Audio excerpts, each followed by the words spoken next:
Hello, bonjour Mickaël, nous sommes le dimanche 15 mai 2022, ça secoue sur les marchés. On a connu un plus bas donc ce jeudi avec une très belle bougie comme vous pouvez voir sur le Dow Jones. On peut également voir sur le S&P 500 qu'on a eu ici un magnifique doji donc sur jeudi, et vendredi on a assisté à un rebond assez exceptionnel puisque les indices ont rebondi de 2,40 pour le S&P 500, 3,70 pour le QQQ, 3,17 pour IWM, et le Dow Jones a pris 1,47%. Et le VIX lui a perdu 10% sur la journée de vendredi. Donc vous voyez que on est actuellement en plein retournement de tendance. Je vais vous montrer, je vais vous donner mon avis qui reste tout à fait personnel. Je vous rappelle que je ne donne pas de conseils d'achat ou de vente de produits financiers. Je vous donne simplement mon avis, mon ressentiment et ce que moi je fais sur les marchés tout simplement. Voilà.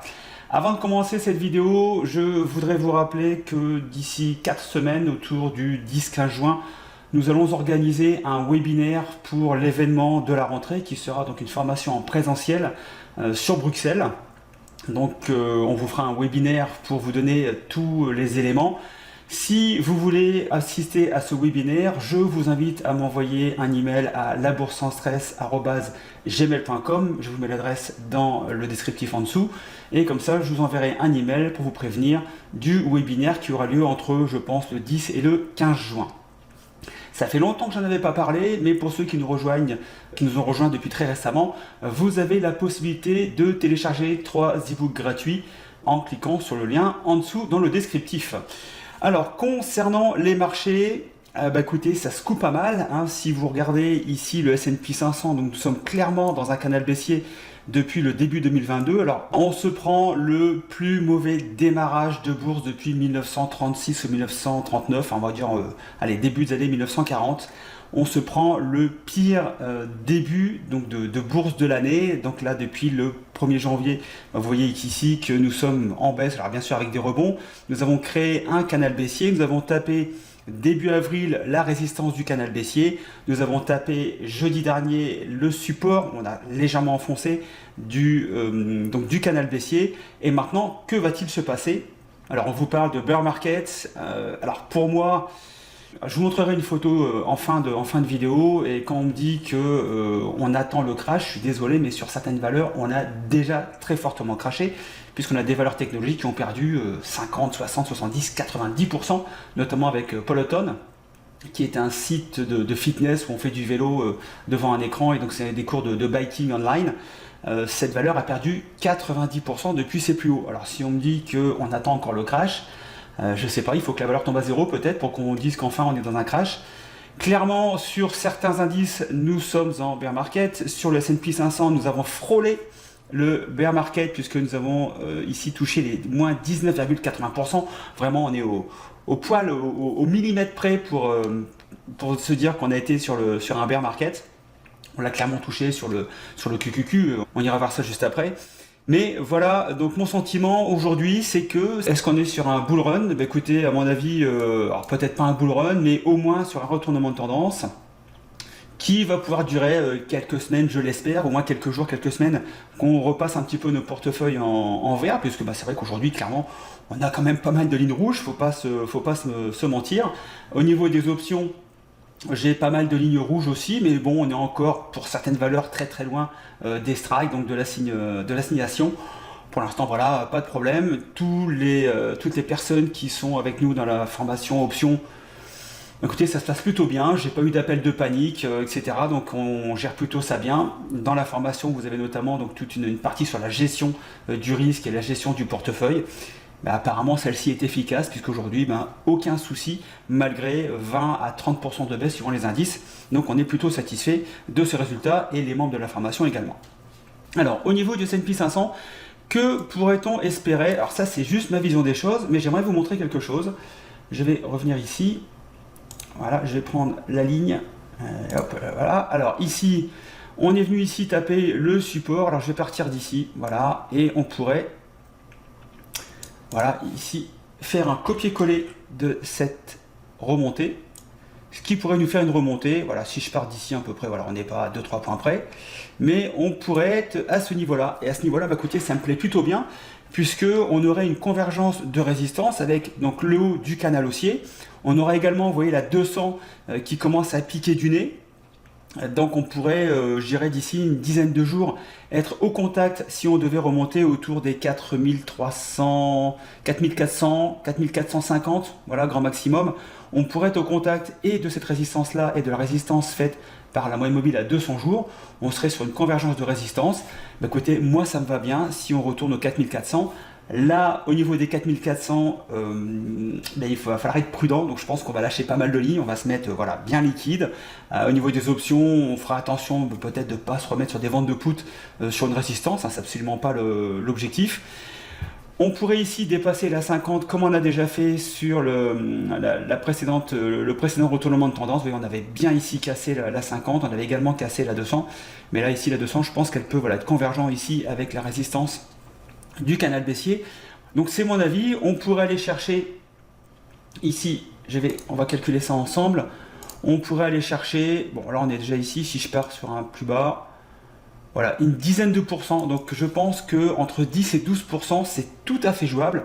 Là on a massacré le marché, des valeurs ont perdu, des grosses valeurs, des grosses capilles, hein, Apple, Microsoft, AMD, enfin vraiment des grosses boîtes ont perdu entre 25, 30 voire 40%. L'élastique s'est très fortement tendu à la baisse et vous savez que tout ce qui se tend doit se détendre. Quand on est oversold, on revient sur une moyenne. Quand on est overbuy, on revient sur une moyenne. Et je pense que là, on était clairement oversold et il va falloir revenir sur des moyennes. Donc voilà, je pense que les jours qui viennent vont quand même être beaucoup plus sympathiques que les baisses que nous venons de vivre depuis maintenant quasiment un mois et demi. On va pouvoir respirer un peu. Profitez-en pour vous décharger quelques lignes, vous remettre voilà, sur peut-être des PRU 0 si vous êtes sur des actions. Mais je pense que là, allez, 10% ça peut être jouable. Alors ça, c'est le scénario, je dirais, on va dire optimiste, c'est celui que je préfère. Maintenant, si effectivement le marché, pour différentes raisons géopolitiques, les taux d'intérêt qui continuent de monter de façon importante, l'inflation qui continue d'exploser, on pourrait très bien ici avoir un petit head fake et puis repartir à la baisse. Alors je suis assez content de moi, voilà, puisque je vous avais identifié un premier support autour des 4058 et je crois qu'on avait été autour des 4062, donc il y avait 4 ou 5 points d'écart, donc j'étais plutôt assez content et on était reparti à la hausse ici.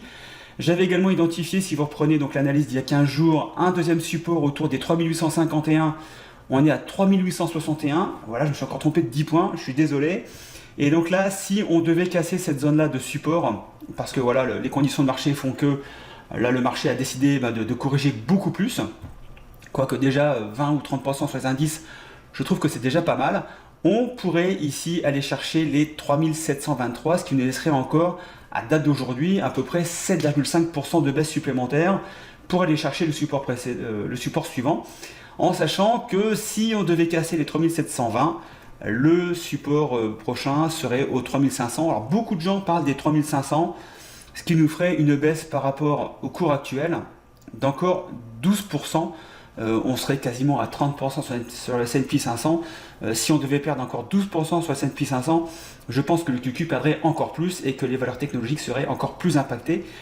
Voilà, je préfère rester sur le scénario optimiste. Ça ne veut pas dire que c'est celui-ci qui va sortir, mais en termes de probabilité, allez, je mettrai un 70-30. Voilà, allez, je prends les paris, je prends un 70-30 sur la hausse. Pour l'instant, donc je vais clôturer quelques positions au fur et à mesure que là on va remonter pour me mettre liquide, puisque une fois qu'on aura tapé la résistance, je ne sais absolument pas si on va aller rechercher des plus historiques autour des 4800 ou si on va se servir de la résistance pour repartir à la baisse. J'en ai absolument aucune idée.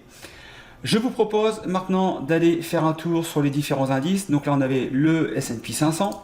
Le Dow Jones, ici, vous voyez que nous avons fait moins 14. Alors, c'est celui qui a, baissé le moins avec moins 14%, alors qu'on était quasiment à moins 20% sur le S&P 500. Ici, c'est pareil. Là, vous voyez, on pourrait avoir une belle remontée. On peut se la refaire si vous voulez. Hein. Voilà. On était reparti ici. Voilà, je fais un copier-coller. CTRL-C, CTRL-V.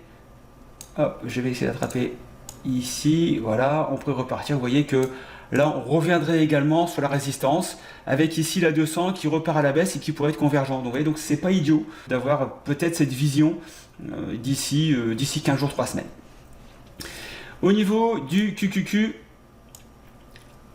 voilà, donc ici, donc une baisse de 29%. Donc là, il y a très très longtemps qu'on a éclaté les 20% pour le bear market.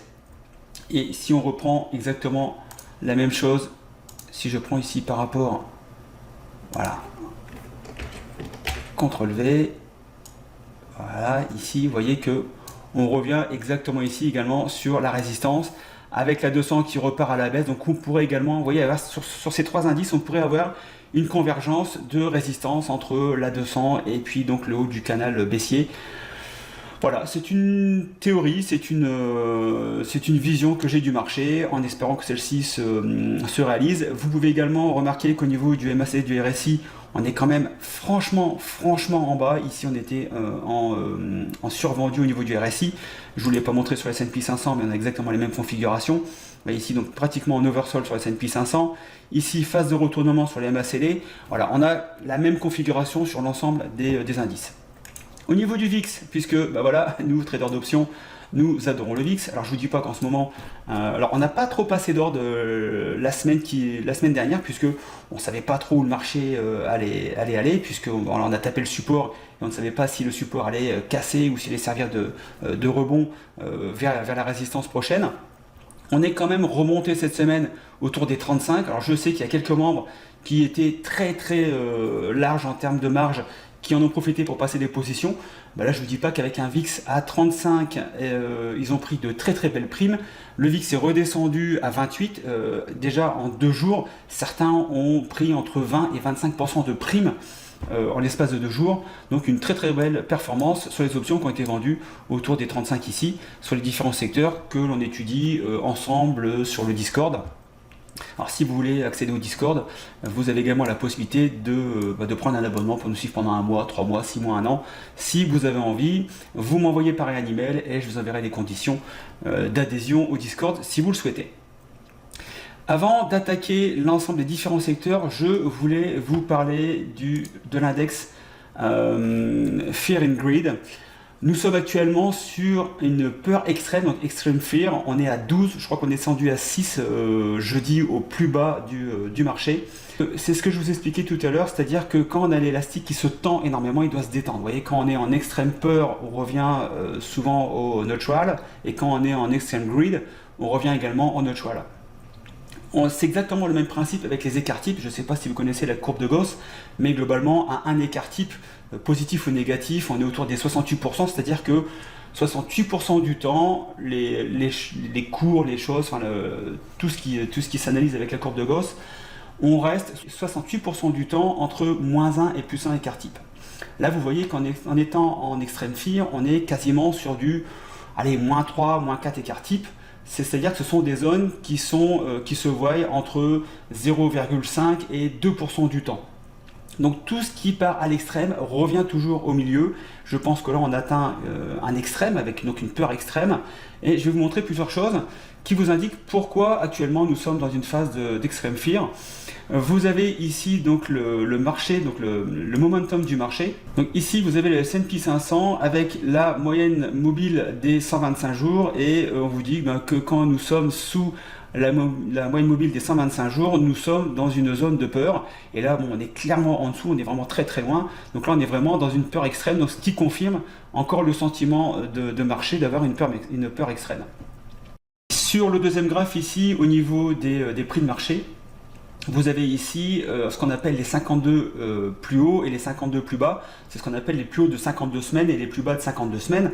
Alors il faut savoir que cet indicateur est scruté quand même, puisque aujourd'hui, il y a au niveau des plus hauts de 52 semaines, cet indicateur ne souffre d'aucune exception.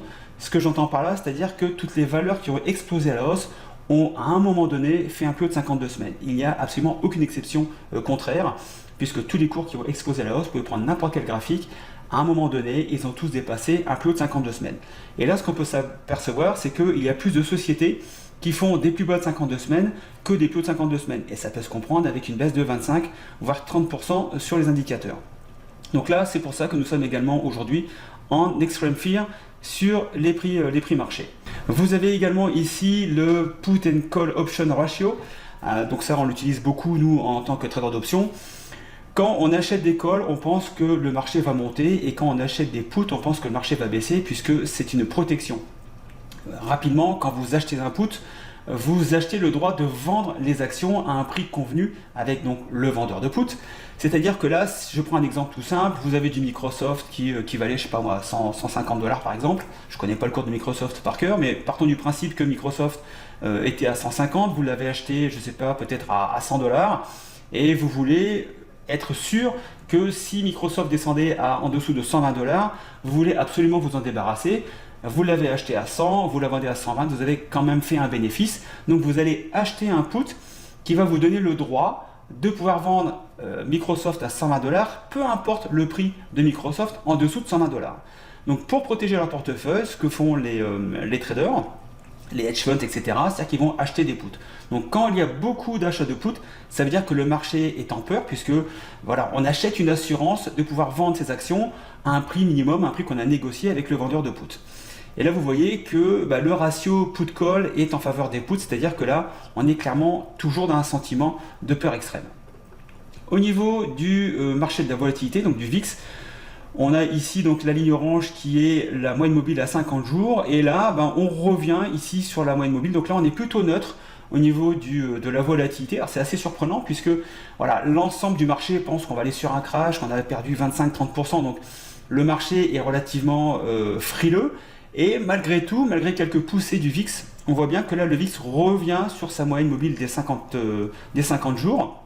Ça veut dire que les gros fonds institutionnels se disent peut-être que voilà, bon, le gros de la baisse est passé derrière nous, on va aller sur un sentiment un peu plus neutre, peut-être même haussier, comme je vous l'ai montré sur les indices et sur ma vision du marché à court terme.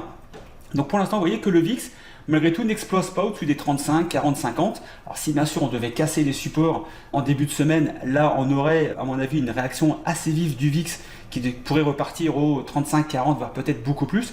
N'oubliez pas qu'en mars 2020 nous sommes montés à 80, donc ce qui était exceptionnel.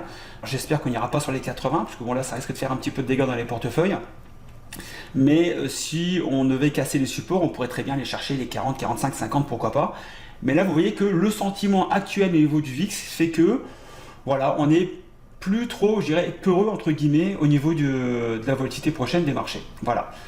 Donc, on a également ici les bons par rapport aux actions. C'est-à-dire que, normalement, quand on pense que le marché va monter, on va plutôt aller sur des actions puisqu'elles donnent un meilleur rendement. Quand on est plus frileux sur les marchés, on se dirige plus vers les bonds, puisque là, ça donne effectivement un rendement moins important, mais beaucoup plus sécurisé en termes de pertes potentielles. Et là, vous voyez qu'ici, au niveau des bonds, les actions se vendent beaucoup, et ce qui indique également donc un sentiment de peur, puisque voilà, il y a plus de ventes qui se font sur les actions plutôt que sur les bonds.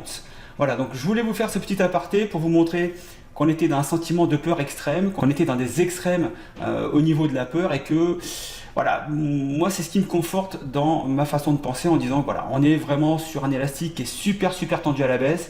Il va falloir que ça se détende. L'argent de toute façon doit rapporter à un moment donné. On a baissé de 25-30% sur les indices et sur beaucoup plus, on verra ça juste après, sur certaines actions. L'argent va revenir sur les actions. Pour combien de temps, j'en sais rien, mais je pense que là, il y a peut-être un coup à jouer pour aller chercher 10 ou 15%, comme je vous l'ai montré sur les indicateurs. Alors, au niveau, si je reviens sur les différents indices, donc on avait vu ici, on n'avait pas vu le Russell 2000. Voilà, le Russell 2000 donc, a perdu 24% à son plus bas. Nous sommes revenus ici autour des 21%. Donc nous sommes toujours en bear market au niveau du Russell 2000. Au niveau des matières premières, alors grosse déception pour l'or qui n'a pas performé, qui ne joue pas actuellement son rôle de valeur refuge.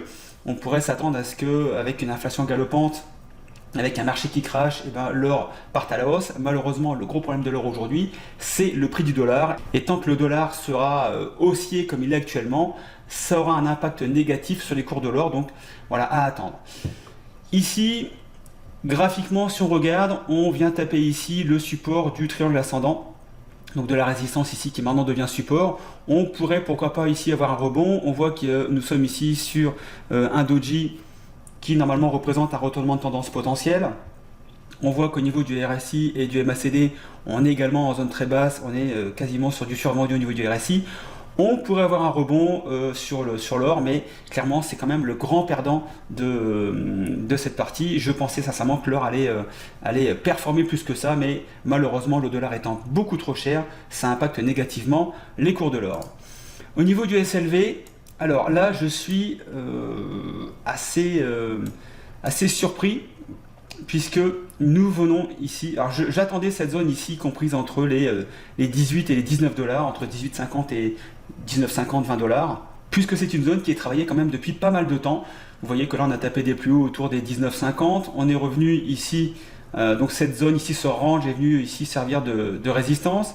Là on l'a dépassé très fortement, on avait une résistance, hop, et vous voyez qu'on a fait deux gaps haussiers simultanément pour exploser le prix de l'argent. Voilà, on est revenu taper, alors voilà, on n'est pas à 50 centimes près, puisque là on était sur du 19,84.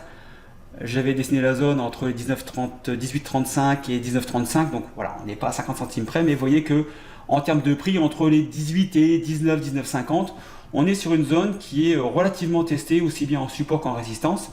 Et là, vous voyez que nous sommes à l'intérieur de cette zone ici. Le RSI MACD, pareil, toujours en survendu, et un MACD quasiment pour moi en phase de retournement. Même si on a voilà, la 50 qui va croiser la 200 à la baisse, donc la fameuse croix de la mort, ce qui n'est pas normalement, je dirais, un indicateur haussier. Mais pour une conservation à long terme, je serais assez partisan, à titre personnel, de rentrer sur l'argent pour du long terme. Je pense que c'est un bon point d'entrée. Alors on pourra peut-être descendre un peu plus bas autour des 18, 50, peut-être voire même 18, pourquoi pas en dessous, hein, puisque vous voyez qu'ici, en mars 2020, alors bien sûr en mars 2020 c'était le Covid, on est descendu quasiment à 11 dollars, enfin un petit peu en dessous des 11 dollars, mais vous voyez que cette zone ici des 18-19 est une zone importante qui peut servir de zone d'accumulation ou de rentrée, si vous n'êtes pas déjà rentré, sur le SLV. Les indices de la roue sectorielle. Alors je ne vais pas vous donner d'actions particulières à aller chercher, puisque là on est en phase de retournement, il y a plein de secteurs qui vont être intéressants à aller chercher. Simplement, rappelez-vous que je vous avais montré il y a une quinzaine de jours que XLV faisait partie des éléments très bien placés dans la roue sectorielle avec XLP, XLU. Donc si on devait avoir une rotation assez rapide de la roue sectorielle, XLV à mon avis serait un secteur à privilégier pour une remontée peut-être plus rapide que d'autres secteurs que nous verrons juste après. Mais voilà, XLV, vous allez voir les valeurs qui composent XLV, vous regardez celles qui peuvent présenter un intérêt particulier, et pourquoi pas rentrer dessus. Alors, souvent on me dit, oui, l'analyse technique, c'est bidon. Alors c'est bidon, ouais, pourquoi pas. Bon, moi c'est ce que je fais depuis une dizaine d'années maintenant. Et vous voyez que les supports et les résistances, ça marche plutôt bien. Là ici, on avait quand même un support autour des 124 dollars. Qui a servi de résistance, servi de support ici. On est revenu le chercher pour repartir à la hausse. Voilà, donc vous devez identifier des supports et des résistances parce que ce sont des points psychologiques. Voilà, tout simplement. Et quand on s'approche, vous allez voir que cette semaine, on a touché beaucoup de supports. C'est de la psychologie de marché. Donc il faut savoir être intelligent aussi et analyser les psychologies des différents traders. Au niveau de XLP, les Consumer Staples, secteur défensif, alors on a eu une baisse relativement importante sur les Consumer Staples, puisqu'on a perdu quand même 5,%, comparé aux 20% et aux 30% du QQQ, vous voyez bien que XLP a quand même bien joué son rôle de limitateur de baisse. Vous voyez qu'ici, au niveau du MACD, on est en phase de retournement, le RSI est en milieu de range. Bon, si on devait repartir à la hausse sur les 15 prochains jours, je pense que les secteurs défensifs comme XLP et XLU devraient souffrir un peu plus. On risque d'aller rechercher, pourquoi pas, ici notamment à la 200 sur XLP, ou peut-être ici les 72-73 dollars qui correspondent à une zone de support-résistance également. Donc, à mon avis, ce n'est pas les secteurs à privilégier en termes de prise de position pour les 15 prochains jours, en tout cas ce qui me concerne. XLU pareil, donc XLU a pareil limité la casse puisque 7,66% de baisse pour des marchés qui ont perdu 25-30%, vous connaissez la chanson. Nous avons ici réintégré ici le canal haussier, voilà. Pareil, au niveau des XLU, à mon avis, pas grand chose à faire pour l'instant, et voilà. XLF, les financials, vous voyez que les financières, c'est pareil, nous sommes revenus ici taper un support résistance, alors certes très faible, mais support résistance quand même. Nous avons tapé ici autour des 33 $ et nous sommes repartis à la hausse. Ici avec une jolie bougie ici, voilà, un super doji de retournement de tendance avec un MACD et un RSI en oversold.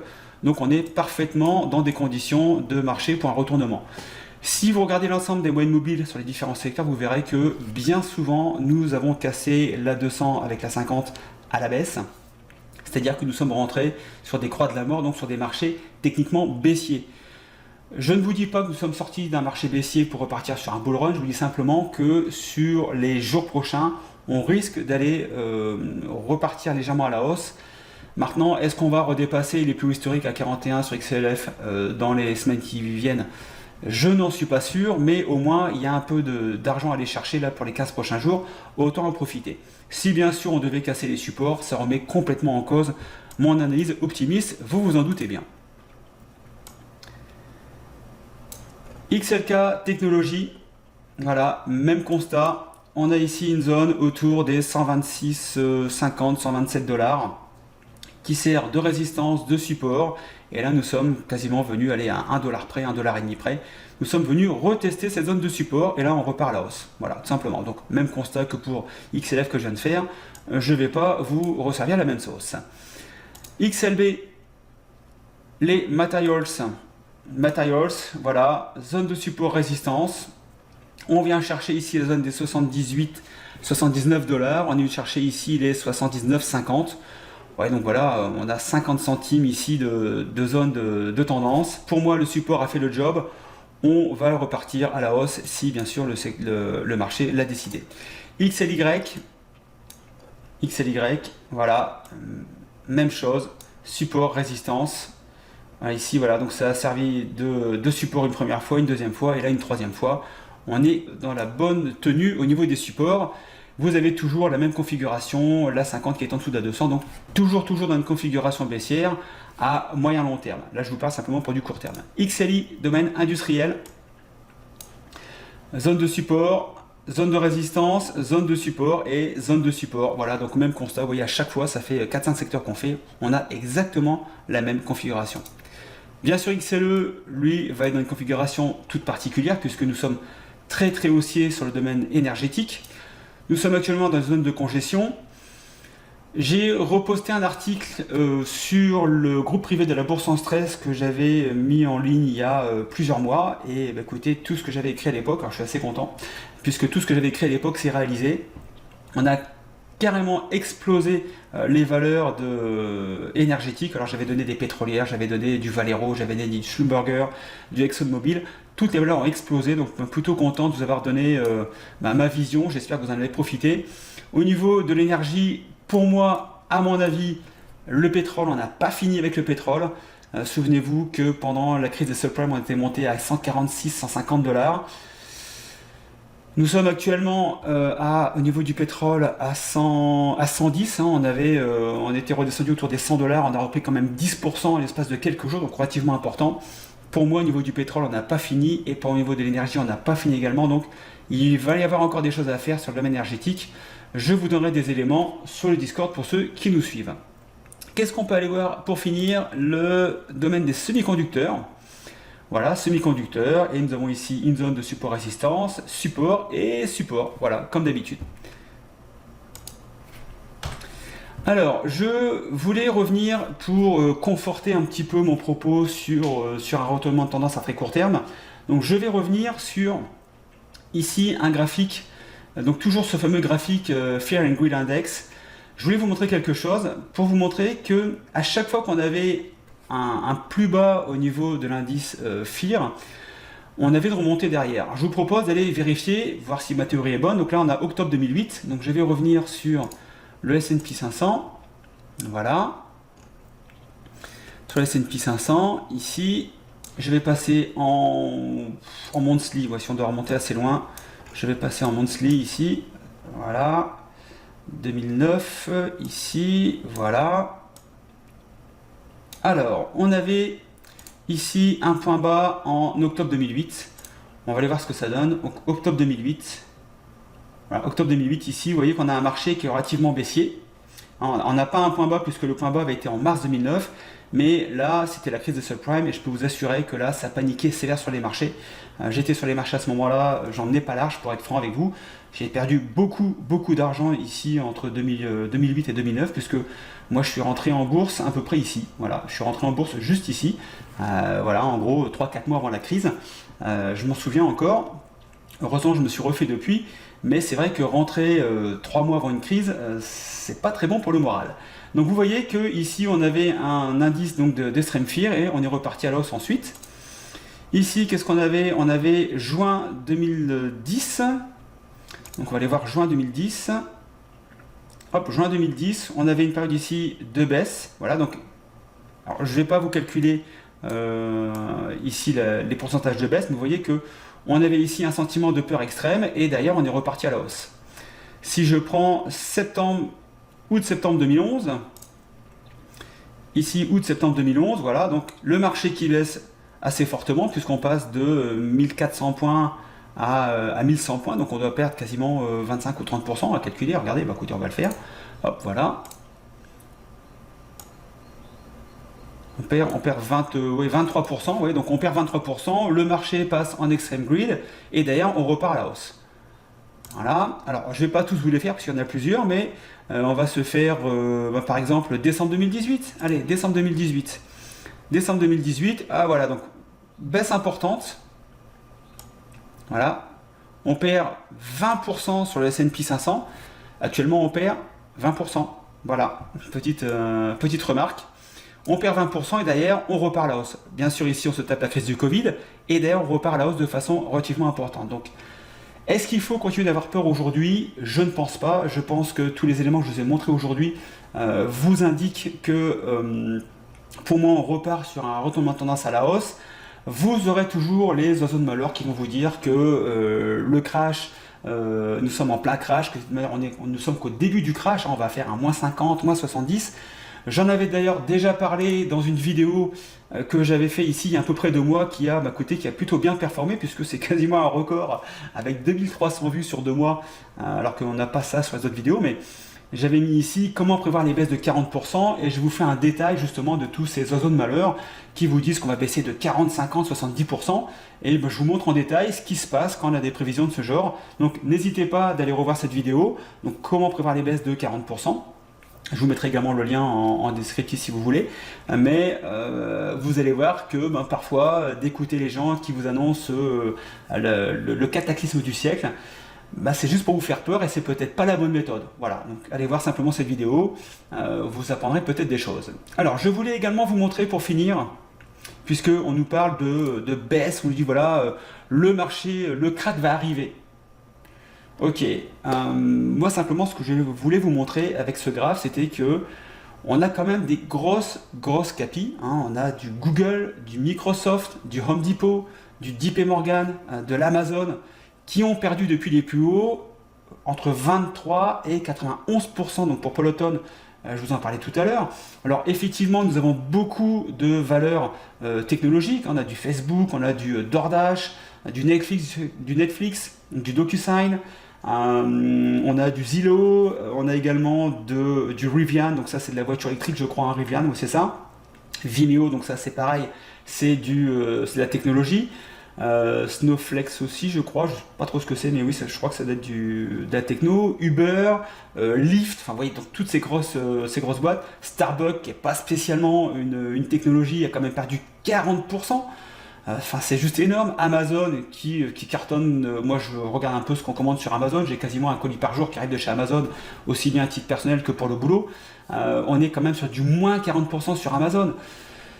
Aujourd'hui je vois pas quel élément en plus on va me donner pour me dire ah oui mais on va encore baisser. Alors oui, on peut très bien baisser si les conditions de marché, si l'inflation continue d'augmenter de façon importante, si les taux d'intérêt explosent, ça va encore impacter effectivement le marché. Mais quand je vois qu'aujourd'hui des grosses capis, quasiment les plus grosses du marché, perdent entre 25 et 90%, je pense que là on a atteint un sentiment de peur extrême. Et je voudrais pas cultiver aujourd'hui cette peur puisque je pense qu'à mon avis la peur est plutôt derrière nous, au moins à court terme. Donc voilà, donc vous avez mon sentiment de marché, je vous ai donné plusieurs éléments pour vous indiquer que j'étais plutôt optimiste sur les 15 prochains jours, peut-être un mois. Là on a vraiment tapé dans le dur, on a perdu 25-30%, je ne vais pas me répéter parce que je voulais répéter, je sais pas, peut-être 5 ou 10 fois, mais je voulais vraiment insister pour vous dire de voilà, ne paniquez pas sur les marchés. Sauf si bien sûr lundi, mardi on casse les supports, là bah oui effectivement ma position optimiste sera complètement faussée. Mais je vous ai apporté des éléments pour vous dire voilà, n'ayez pas peur outre mesure. Je pense qu'à mon avis, il va y avoir de belles affaires à faire sur les 15 prochains jours. Je ne vous dis pas d'acheter dès lundi matin. Je vous rappelle, je ne suis pas conseiller financier, hein, qu'on soit bien clair. Mais il va y avoir des choses à faire. Donc regardez vos sociétés préférées, celles que vous aimez bien, celles que peut-être vous avez déjà en portefeuille et puis vous voulez peut-être vous refaire une petite ligne à un prix cassé de moins 30 ou moins 40%. Voilà, ça peut servir. J'avais fait également une vidéo, alors je veux dire que je fais ma promo aujourd'hui, mais pourquoi pas. J'avais également fait une vidéo ici sur le market timing où je vous expliquais que parfois, si on achetait les plus bas, c'était peut-être pas une mauvaise idée, en sachant que le dollar cost average marche plutôt bien en général, hein, c'est ce qui ressort le mieux. Mais nous sommes dans un moment de panique généralisée. C'est peut-être le moment de regarder des valeurs qui vous plaisent bien pour aller mettre quelques monnaies dessus. Toujours bien sûr en respectant votre money management, n'allez pas me prendre le double ou le triple de votre money management parce qu'on vient de perdre 30%. On a perdu 30%, on pourrait très bien en perdre 40%. Il n'y a absolument aucun problème là-dessus. Simplement, managez bien votre money management, ne vous surchargez pas. Prenez peut-être qu'une demi-ligne pour voir un petit peu l'état du marché d'ici quelques jours. Et puis si le marché part à la hausse, vous renforcerez votre ligne avec une demi-ligne supplémentaire. C'est une stratégie qui marche bien. C'était d'ailleurs la stratégie de Jesse Van Moore, qui était quand même le meilleur spéculateur de tous les temps. Ça fait d'ailleurs partie de l'e-book gratuit que vous pouvez télécharger. Donc aujourd'hui, j'ai bien fait ma promo sur plein de choses. J'espère que vous allez en profiter. Voilà, je passe du temps parce que ça me plaît. Et puis j'aime partager aussi quelques connaissances. Et puis j'espère que vous allez pouvoir également en profiter pour apprendre comme moi j'ai appris également sur les marchés. Soyez quand même très très prudent, même si je suis plutôt optimiste, comme vous avez pu le voir pendant ces 38 minutes de vidéo. J'ai été bavard aujourd'hui, très très bavard, mais je pense que ça valait la peine de prendre le temps de vous rassurer et puis de ne pas rester dans un mode de panique qui pour moi est plutôt derrière que devant. Trade safe, à ciao bye bye, à très bientôt.